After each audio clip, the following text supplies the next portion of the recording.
Good morning गाय, स्वागत आहे तुमचं आपल्या मिनी ब्लॉगमध्ये. तर सकाळी सकाळी एवढ्या थंडीच्या आपण चाललेलो आहोत ऑर्डरवर. आपल्याला नवरीची शिरवीट लावायची, मेकअप करायचे. मीन्स हळदीच्या दिवशी सकाळी ती हळद लावतात त्याचे मेकअप. आणि आपल्या गाडीवर बघू शकतो किती दव पडलं आहे. तर हे क्लीन करून आपण निघालो आहोत. 6:45 वाजल्यात. आपण आता निघालो. लोकेशन जवळच आहे आणि ही थंडी, ओ माय गॉड. त्यामुळे मी गाडी पण हलू चालवते. ब्राईडने आपल्याला आधी सांगून ठेवलेलं का सकाळी 6 वाजता या. त्यासाठी मी 5 वाजता उठलेली, पण ब्राईडला फोन केला तर ती झोपलेलीच होती. तर तिने मला लेट यायला सांगितलेला. तर इथे लोकेशनवर पोचलेलो आहोत आपण कामतघरला. आणि आपली व्हॅनिटी घेऊन आपण निघूया आतमध्ये. आणि इथे बघते तर काही कोणी दिसतच नाही आहे. तर अख्ख्या मानवात मी एकटीच आहे. त्यांचा कुत्रा होता तो पण दिसत नाही आहे मला.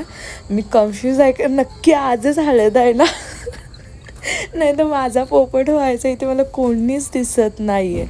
आणि ही 10-15 किलोची बॅग वरती चढवणं म्हणजे सगळ्यात थकायचं काम आहे.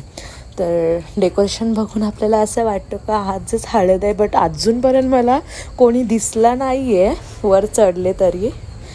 तर बघूया आता उठल्यात का नाही सगळी.